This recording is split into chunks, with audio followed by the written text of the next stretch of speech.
So over the course of the next 6 classes, we'll be talking about the Goswamis, 6 classes on the 6 Goswamis. So later on, if any of you would like these slides, we can also give these slides if that helps. And it is a very, very wonderful topic, as I mentioned.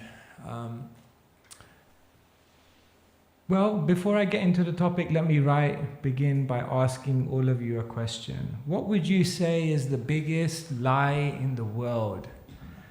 And I'm going to give you a few tips. This is a lie that is told in every single geographical region, in every single culture in the world. This is a lie that has been told generation after generation and continues to be told even today. This is a lie that we accept even when it's proved wrong to us again and again. And this is a lie which all other lies in the world are often based upon. What do you think is the biggest lie in the world? That you'll be happy in this world by enjoying sense gratification. That you'll be happy in this world by enjoying sense gratification. Yes, that is the end of that interactive exercise. It's like straight in, every devotee knows this, right? Yes, the idea that material objects, material achievements, material relationships, material arrangements, that these things will make me happy. It's amazing because even when we come to the Krishna consciousness movement, we still can't give up that lie. It's so deep-rooted, isn't it? Therefore, sometimes people wonder, why are there so many materialistic people, even like materialistic things happening even within a spiritual movement, because these lies run so deep within the consciousness of the living entity. But then let me ask you another question. If this is a lie that practically all of us know, that material things can't make us happy, why is it that this lie keeps perpetuating in the world today? What could be a reason for that? Hare Krishna. Any ideas? We have no alternative. We have no alternative. Exactly. What does Krishna say in Bhagavad Gita? Vishaya vinivartante niraharasya dehina raso varjam rasopyasya param dreshva nivartate. Krishna says basically everyone in the world is looking for rasa. Rasa means taste, flavor, relationship, juice. You can't actually single out a single English word which can describe rasa. But when we hear the word rasa, even just in our mind, we can understand it means a deep experience within the heart. Some sense of deep pleasure, satisfaction that we're looking for. And everyone in this world, regardless of who they are, what they do, everyone is looking for rasa. Rasa makes the world go down or go round, and can make the world go down as well. Everything we do is driven by the search for rasa. Srila Prabhupada is explaining this right in the beginning of the Nectar of Devotion. He's explaining that there are different types of rasa, and broadly speaking we can say there is mundane rasa, material rasa, rasa which is chapala sukha, which is temporary and flickering, which comes from material things.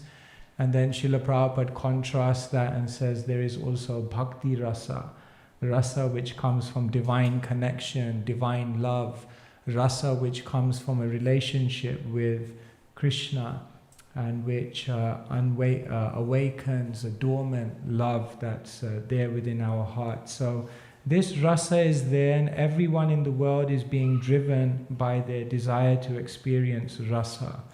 And everyone is working hard, to experience rasa. I remember when I joined the temple, like when you join the Hare Krishna movement, one of the most traumatic experiences is waking up for Mangalarti, like every day. And I remember on one occasion my alarm clock went off at 3 o'clock, whatever it was, 3:30 or something.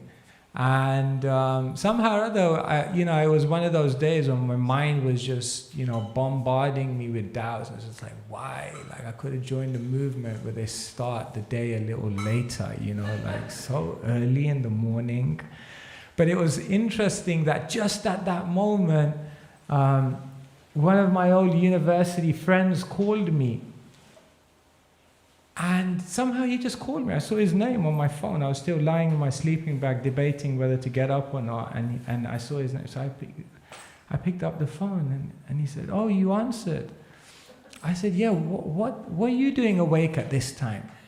He said, "What are you doing awake at this time?" and then we started having a chat. And then I was telling him, "Well, I'm in the monastery. We get up at this time."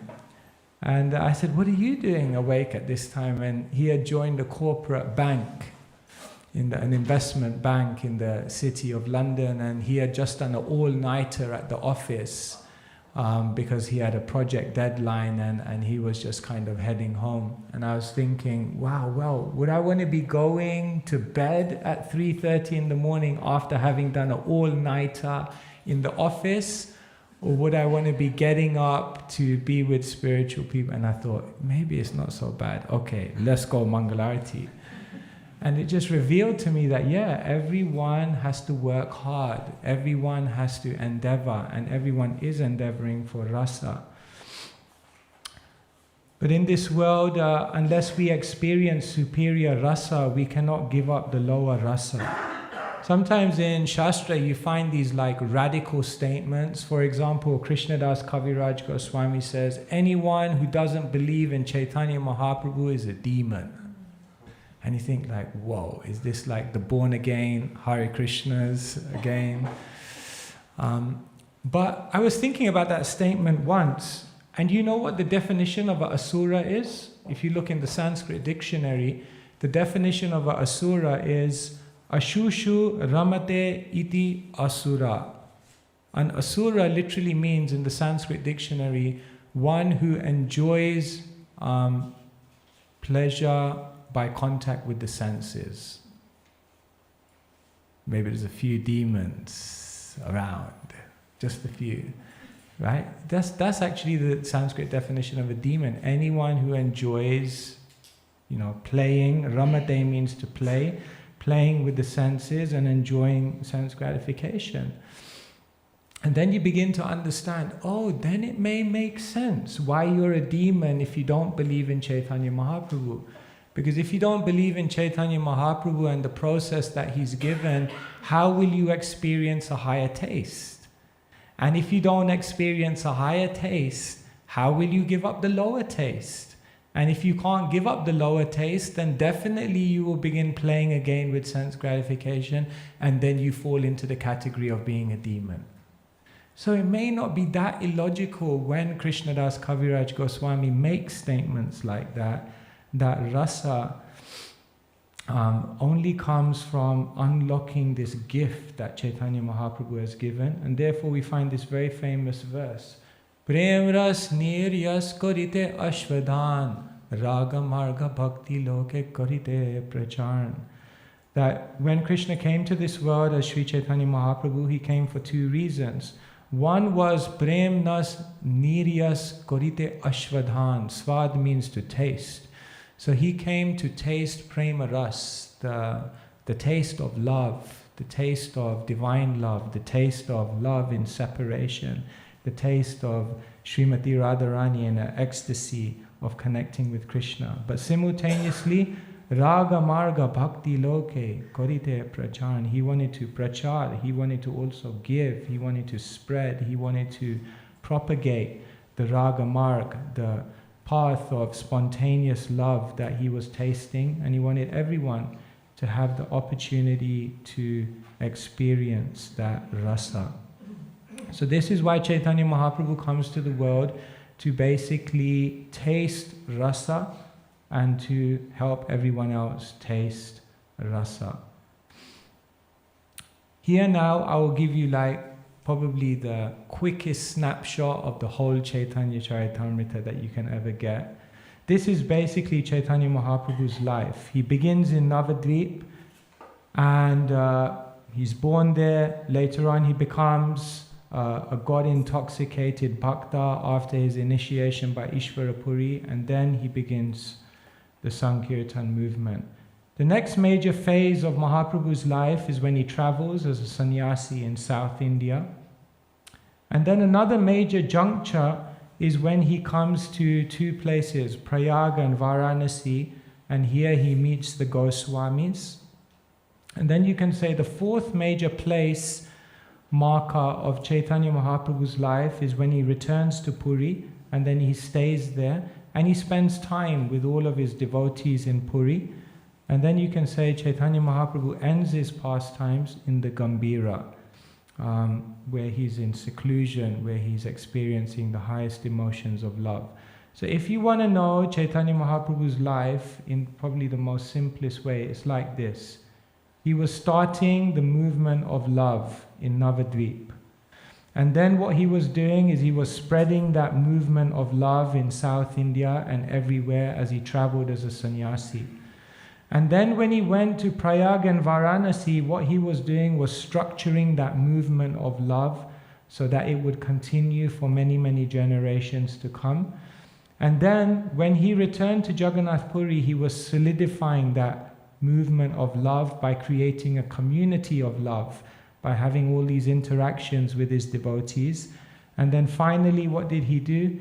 He was savoring that love when he went into seclusion, and he just, with a few confidential associates, went into the highest ecstasy of devotion. So this is basically Mahaprabhu's life. He comes to this world to spread the movement of love. First he starts it, then he spreads it, then he structures it, then he solidifies it, and finally he savors it for himself. For our discussion over the next few days, the very middle part of this movement is what we're going to be focusing on, the structuring of this movement of love. Chaitanya Mahaprabhu came and he displayed all this love, and he gave the basic formula of how you can experience this love, but all of that needed to be structured. You see, Mahaprabhu's love was like a waterfall. Have any of you ever been to a waterfall like Niagara Falls or something like that? Mahaprabhu's love was intense. It was like a gushing flow. And can you take shower in a waterfall? I don't think so. Like, it's pretty heavy. Like, it's not so. So it said what the Goswamis did is they took the waterfall of Mahaprabhu's gushing love and they made it into an ocean that anyone could then bathe in and then inculcate that love in their own hearts and minds. And so the Goswamis were the ones who basically structured Sri Chaitanya Mahaprabhu's movement. They were like the pioneers of Mahaprabhu's movement. The 6 Goswamis were spiritually Manjaris. Manjaris are the assistants of the Sakis who then assist Srimati Radharani in her pastimes with Krishna. And therefore they were very, very eminent personalities from the spiritual point of view in the ultimate transcendent reality. But from the material point of view, the Goswamis were also incredible people. Rupa Goswami was the private secretary of the chief of the Muslim occupational government. Sanatan Goswami was the finance minister. So they were both incredibly smart, incredibly sharp, incredibly tuned in terms of how to get things done in the world. Gopal Bhatta Goswami, he was the son of Venkata Bhatta, who was the chief priest in Sri Rangam, which is the seat of the Sri Vaishnavas. So in India, one of the most powerful and prominent, even today, Sampradayas is the Sri Vaishnav Sampradaya. And so Gopal Bhatta was the son of the chief priest in Sri Rangam, which is the seat of the Sri Vaishnav Sampradaya. So you can see he was also incredibly influential person. Raghunath Das Goswami was like the son of a billionaire. He was just, he had opulence like Indra, it said. And then Jiva Goswami was just a mastermind, a philosopher, what we call the Tattva Acharya, the acharya of spiritual conclusions, who was writing profusely and had such deep insight. And then we have Raghunath Bhatta Goswami, who was like the guru of the Jaipur kings. In India at that time, the Jaipur kings, the Rajputs, they were the most powerful. Man Singh, Jai Singh, some of these names you would have heard. And Raghunath Bhatta, by his spiritual purity, they had become completely surrendered to him. So he was commanding respect from the most powerful monarchs of the time.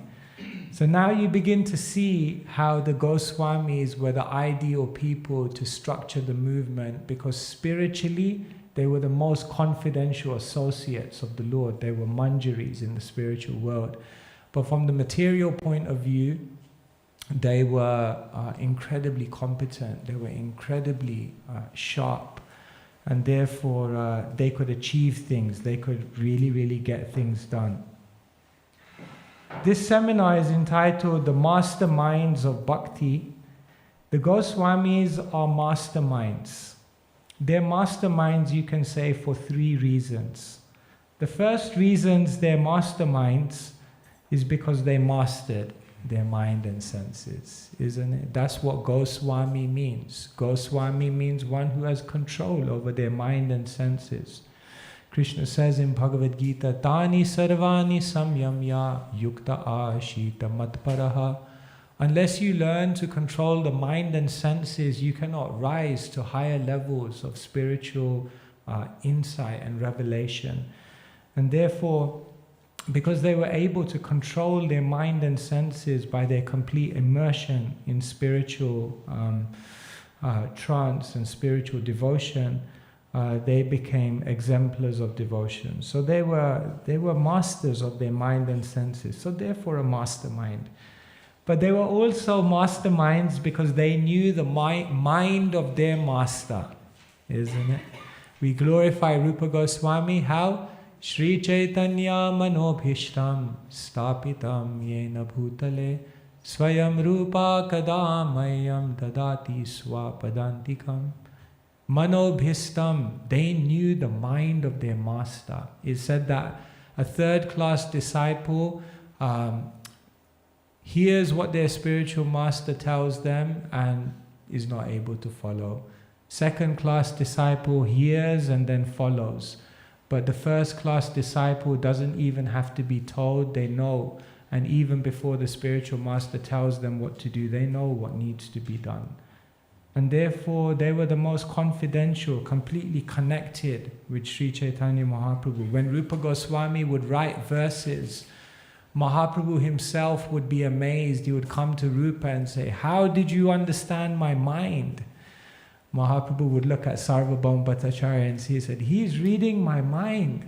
And Sarvabhauma would say, yes, but you have empowered him, so what do you expect? So they knew the mind of their master. They knew the mind of Sri Chaitanya Mahaprabhu, and therefore they were masterminds.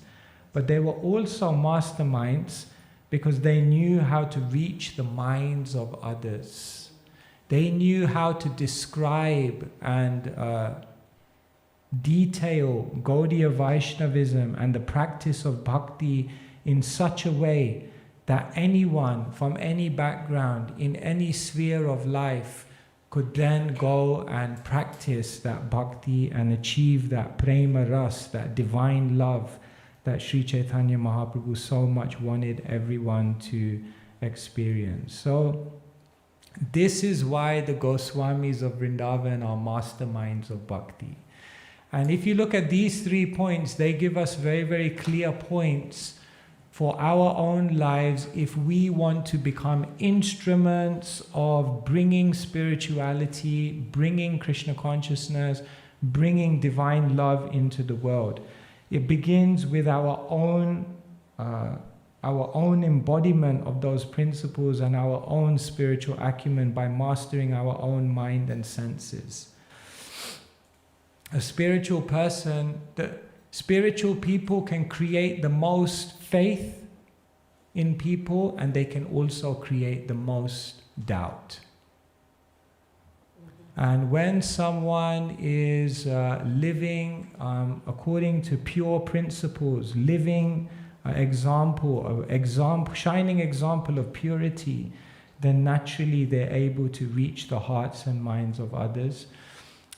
If we want to become carriers of bhakti, we have to become connected to our teachers, to our parampara, to our acharyas, because that faith and that connection with the parampara is what gives us the power to then infect other people with the message of the parampara. And thirdly, if we want to really spread Krishna consciousness and spread bhakti, then we also have to understand not just philosophy, not just practicing it, but we also have to understand pedagogy, which is the way to reach people, communicate with people, connect with people. Preaching is not just a matter of getting the message right, it's a matter of also getting the message across. Right? If we want to take people somewhere, first we have to meet them where they are and then take them on a journey. And so the Goswamis were so powerful in that way. They were able to reach the minds of others. And that's why they're such exemplary people that we look to. And the leader of the Goswamis, although not the oldest of the Goswamis, the most senior member of the Goswamis was Sanatana Goswami.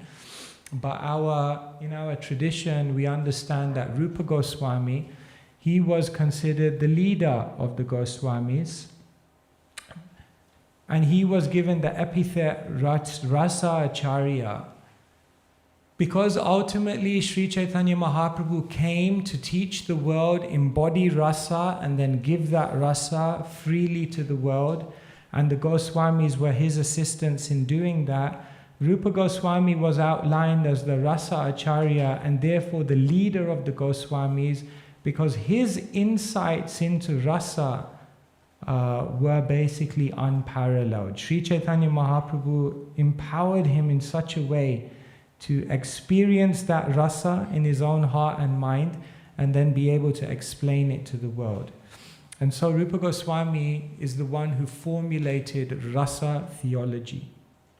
And if you want to sum up rasa theology in one sentence, this is what it is. The taster tastes the taste because of good taste. This is rasa theology. The taster tastes the taste because of good taste. In other words, something may be very, very sweet, something may be very, very nice, but the ability to taste that taste depends on the good taste of the person who's tasting it. Isn't it? Like sometimes someone may buy some clothes and then another person looks at them and says, "You got no taste." Or sometimes they have like wine that's been like, for hundreds of years, it's been like, stored away and now it's become like, but only if you're a connoisseur, like sometimes they just like taste it and they can appreciate. Otherwise, a normal person who has they will not be able to appreciate. And therefore, this is basically rasa theology. Rupa Goswami, the first thing he outlines is, where is rasa to be found? Rasa is to be found in Krishna, because Krishna is the Akila, Rasamrita, Murti. Murti means the embodiment. Akila means unbreakable or undeniable or unlimited. Rasamrita Murti, the embodiment of all rasa. And therefore Krishna has all these names: Rasa Raj, Rasa Bihari, Rasa Shekhara, Rasika Raj, Rasanath. All these beautiful names Krishna has, because ultimately Raso Vaisaha, Krishna is the reservoir of all rasa. And therefore the first thing Rupa Goswami outlines is, who is that Krishna? You see, we say Krishna is the Supreme Personality of Godhead. But what is the Supreme Personality of Krishna? That's what the Goswamis outline. The Bhagavatam tells you who is the Supreme Personality of Godhead. Ete chamsha kalapumsha Krishnastu Bhagavan Svayam. So the Bhagavatam reveals to us who is the Supreme Personality of Godhead? Krishna. But what do the Goswamis reveal to you? Who is the Supreme Personality of Krishna? Because Krishna also has many, many different personalities. But if you want to know the sweetest, the most confidential, the most charming, the most colorful, the most beautiful and heart-warming manifestation of Krishna, then that's Krishna. Aradhyo Bhagavan Vraje Satanayas Tadhama Vrindavanam. Krishna, who is the son of Nanda Maharaj, who is tending the cows in the holy abode of Sri Vrindavan.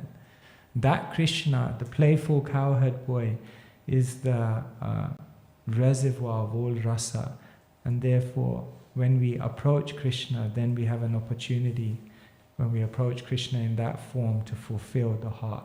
So that's the first thing that Rupa Goswami outlines. Where is that rasa to be found? And then he outlines who can appreciate Krishna. Who can actually understand that sweetness? Many people may see pictures of Krishna. Many people may hear the holy name or take darshan of the deities. Many people may have access to this process, but does it mean they will experience rasa? No, because the taster tastes the taste because of good taste. And therefore, who can taste Krishna? One has to become a rasika bhakta. In other words, one who has the ability to taste. And who is the rasika bhakta? The one who has been able to give up the lower taste is able to taste the higher taste. And therefore, this is the second thing that Rupa Goswami outlines. How to become a rasika bhakta. How do you purify yourself? By engaging in all the different aspects of different angas of bhakti, 64 items of devotional service. And then Rupa Goswami goes on to explain, when you do get an opportunity, because of purifying your heart and mind, to connect with Krishna, who's the Rasamrita Murti, what does that experience feel like? And therefore in his book, Bhakti Rasamrita Sindhu, he basically explains all the different components of rasa and how they mix together to give an amazing experience for the devotee who has developed good taste. And therefore he talks about sthai bhav, vibhav, anubhav, sattvika bhav, vyabhichari bhav. Very technical. Maybe in future sessions we'll go into that. But this is basically rasa theology.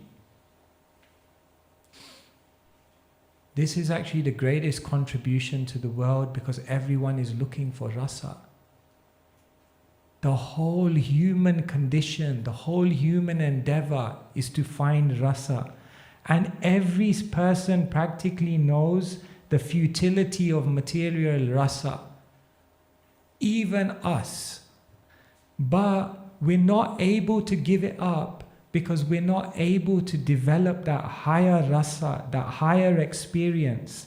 And therefore, who can be a more important person in our life than Rupa Goswami? Because he's the one who comes to give the science of how to unlock that rasa.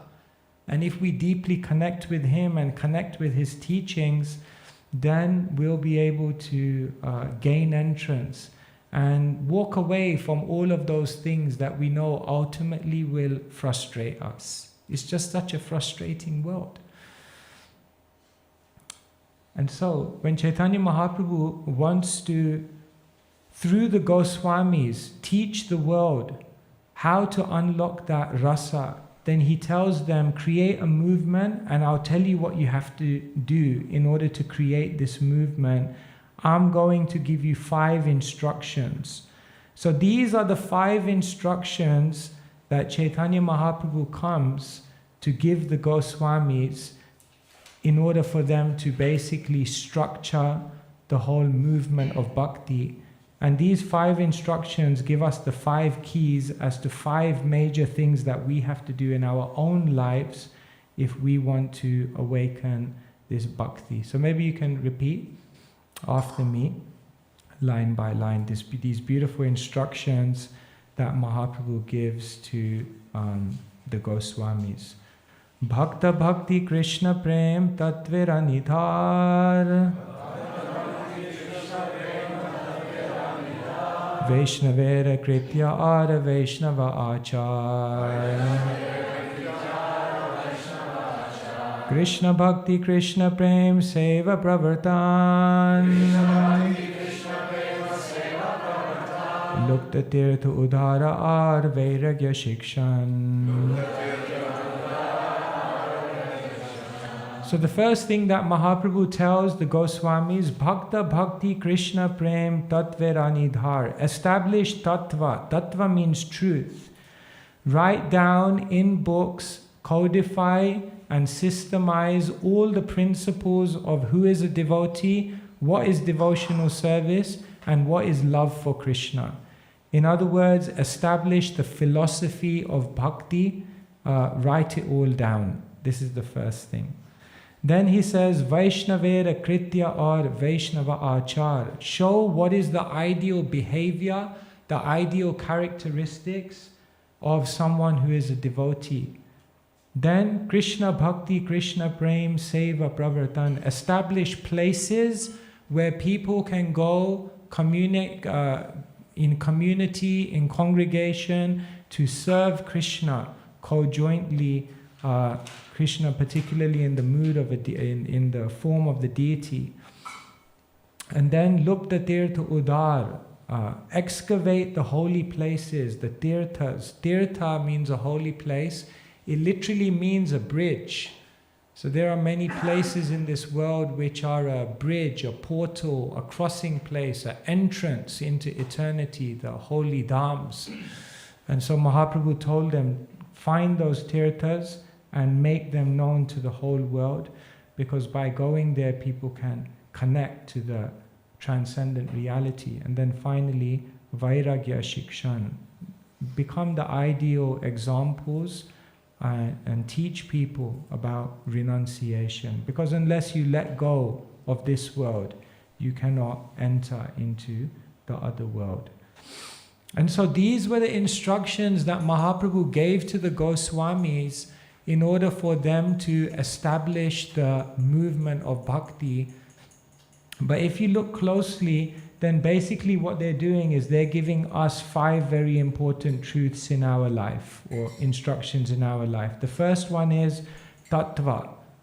If one wants to awaken bhakti in their heart and mind, if one wants to taste rasa, then understanding philosophical truth is an important foundational part of that process. Therefore, Kaviraj Goswami says in Caitanya Charitamrita, Siddhanta boliye chite nakara alash, iha hoite Krishna lage sudrida manas. When it comes to understanding Siddhanta or philosophical truth or tattva, nakara alash, don't be lazy. Don't be negligent. Don't be lackadaisical.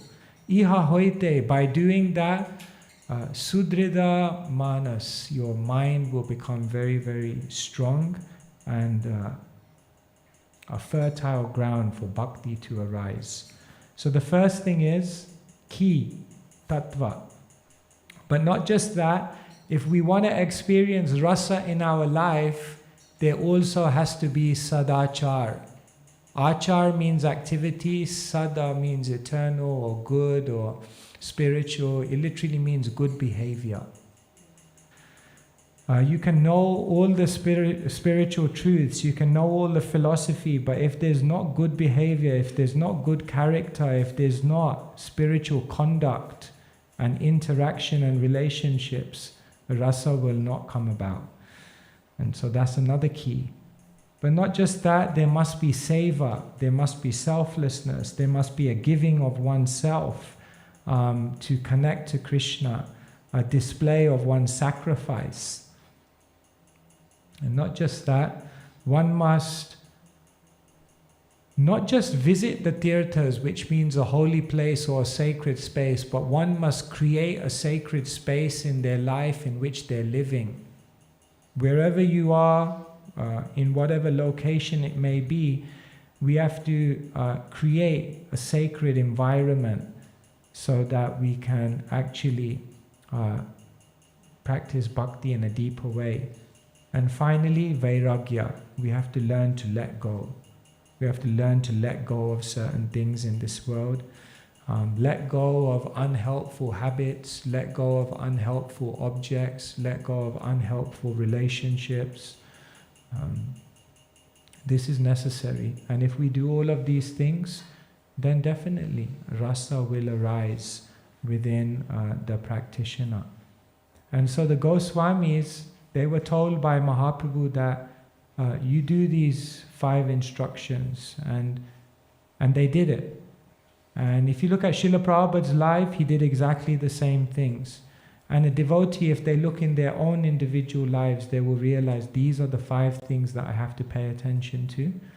And so what we'll be doing over the next 5 sessions is we'll look at all of these 5 elements, and we'll see what does it exactly mean for my life, and how will it help me to awaken rasa in my endeavors. Because if I don't experience that higher rasa, how long can we go on in spiritual life just on the basis of philosophy?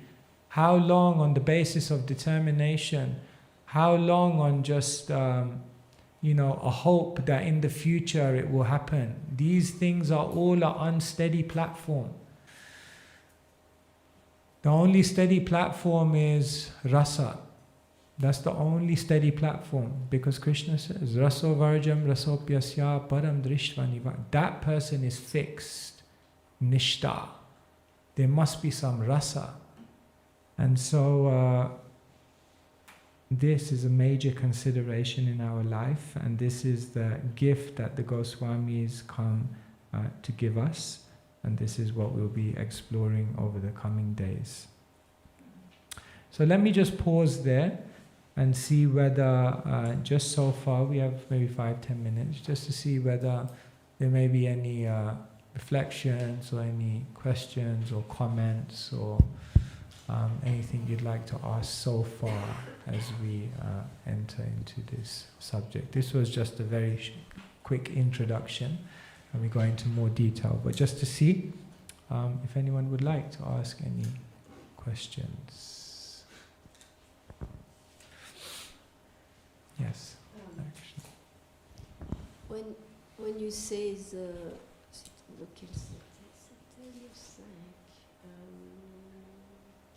5 points, the 5 points is let go of all. Let go of all bad habits, bad comportment, attachment to relationship, to it's always the same question when you are not in a temple or in the structures, but you live in and outside the world, like here it's different, it's a temple, an ashram. So do you manage always this connection to not get lost? It's so much easy way to get tempted or to fall a bit of the past, to come back, to go. I talk about my own process, of course. So in the let go, I always have the challenge of how I function in this world, which is the world we can call outside, for example here, and how you stay connected. I know it's practice and reading, but in the interaction with the world and people, it's not always that clear or simple, I find. No, definitely. It's complex. When you're living in the world, it's almost like you're there. You can't just walk away from things. You can't detach yourself. But it's like this. Let me ask you a question. When 2 people are having an argument, they're right next to each other. Why do they shout? They're right next to each other. Why do they shout? Because they want to be right, or they want to be heard, or they want to make their point, or this ego. Mm-hmm. But what's the deeper reason that they shout, even though they're right next to each other? They don't feel heard. They don't feel heard, yeah. And why don't they don't feel heard? They're not listening to their heart, perhaps, or they get to their mind and to the agitation. Because their hearts are so far away. That's it. The heart is far. When the heart is so far away, yeah. even though you're next to someone, you have to shout to make up that distance because the heart is so far away. Now let me ask you another question. If there's someone you love who's on the other side of the world, maybe someone you love who has even left this world, Mm-hmm. but sometimes when you just think of them, Mm-hmm. you feel their presence. Yes. You don't have to say anything. Why? Because the heart is so close. Yes, the heart is So softened. the real distance to something is not the physical proximity, it's the closeness of your heart, it's the closeness of your attachment to that thing. Closeness, close, you mean? Right, Close, not closeness near, but close. as in intimacy. Close. Yeah. Yeah, close, yeah. So the idea is that eventually when we're living in this world, it's not that we eject ourselves from the society, but we're not so intimately connected with it in that way. Rupa and Sanatan, they wanted to run away and be with Mahaprabhu, but it wasn't the right time. And so Mahaprabhu, he sent a letter to them. And you know what he wrote in the letter? He wrote a kind of mystical verse. Padavya sinini nari vyagrapi griha karmashu tadeva svadayatyantar navasanga rasayanam. He just wrote this verse to them. What does the verse say? They wanted to run away, and he writes a verse back to them, and what does it say? Just as a lady who's married but who has another lover continues to perform her duties at home even more attentively so that no one will suspect that she has another lover, but all the while her mind is on that person. And in this way, Mahaprabhu told the Rupa and Sanatan that you stay there, you practice, but internally you place your heart and intimacy in something else.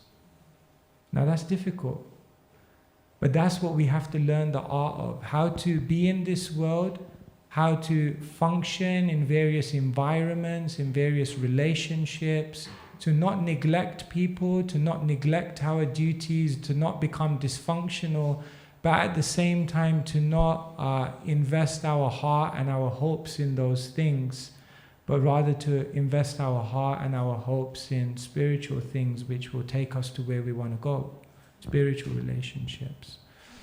And so that over time we learn that art of how to be in the world, how to function, but instead of taking the association of negative environments or negative relationships which will drag us down, we give association and we have a positive influence on others, and we learn to protect ourselves from being dragged down like that.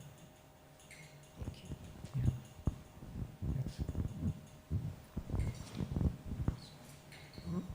Hare Krishna. Maharaj, thank you for your lecture. It was very nice. I wanted to ask, like we practice our spiritual, all the principles in our spiritual life, and we did get some taste, otherwise we wouldn't be here. But somehow we get stuck, and there's no new taste. I don't know how to explain it differently. So, but we are doing all these things, and everything actually depends on the mercy of Krishna. So can you say something like because you did say these 5 keys, but then there's also mercy, which Krishna gives us so that we can actually have this higher taste. And also in our spiritual lives we get stuck even though we think we are doing all these things. So how can we get out of it? Yeah, taste in spiritual life is an interesting thing. It's not, definitely you're right, all of us definitely got a glimpse of higher taste. But the reality also is that for many of us, definitely I can say for myself, there was a taste that we gained in our various stages of spiritual life that kept us going, but which may not have been a taste which was so necessarily based on something deeply spiritual. In the beginning, maybe there was a taste in Krishna consciousness because it was new, it was different. Maybe there was a taste later on because it brought some relief from all of the other problems. Maybe later on there was a taste because we achieved some influence or some position. Later on we received a taste because we managed to conquer over some things that we were struggling with. But how much of it you look back in your life and reflect was taste which was coming from genuine connection with Krishna? That kind of taste never becomes hackneyed. That kind of taste can never fade because that is Rasa Amrita. Amrita means deathless. But when we say, oh, my taste faded, then immediately in the question is the answer. Because if it faded, that meant it wasn't the real thing. Because when the real thing comes, it can't fade. Anandam buddhivardhanam pratipadam purnamrita svadhanam. And so, there is in spiritual life, sometimes we're moving on the basis of a taste which is a shadow, a semblance, a glimmer of actually the real thing, and a taste which is also mixed with many other material things. And therefore, sometimes what Krishna will do in a devotee's life is they'll take those things away. They'll take away those things that were giving you. The biggest book distributor who thought they were riding the wave and experiencing, Ashakti Bhava on the edge of prema. I mean, it's ecstatic to win the marathon. And then Krishna may just take away all your abilities. And then you think, oh, was it really spiritual or was it just a glimmer, something else? So Krishna, He will act in our lives, sometimes appearing and disappearing, sometimes giving to encourage, and then sometimes taking away to help us go to deeper and deeper levels of taste. And so, yes, this is a big point of reflection for all of us, that in all of these years, what has kept me going? And definitely there is spiritual taste, no doubt. But maybe there are many other things that kept us going and keep us going, which are not necessarily the real thing.